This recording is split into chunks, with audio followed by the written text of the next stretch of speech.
Kung bibigyan kayo ng project ni Bianca, pero kasama si Will, papayag ka ba? Yes naman yan. Siyempre, oo. Straight to the point. Oo naman, still. Kagaya na sinabi ko kanina, lahat ng opportunities i-grab natin.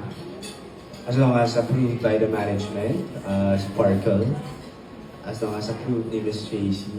And of course, kami kasi ni Will, nag-work na kami together. So, sa Mano po. So, last 2 years ago, I think.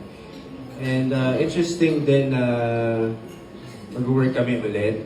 And now, yung question is with Bianca naman. Alam ko marami nag-aabang yan. Yeah, so, i-take natin yung opportunity na yan. At let's see kung ano yung mangyayari. But for now, sabihin ko yes. Will, reaction to that?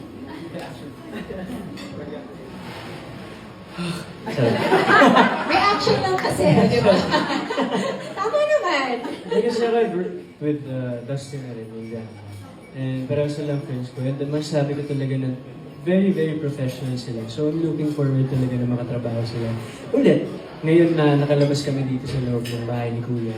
And excited ako makita yung pag-grow nila, not just as a person, of course, kundi sa craft nila. And gusto ko rin, of course, ma-share namin together yung ganung, ano ba tawag yun? Basta yung craft na yun, gusto namin may share lahat ng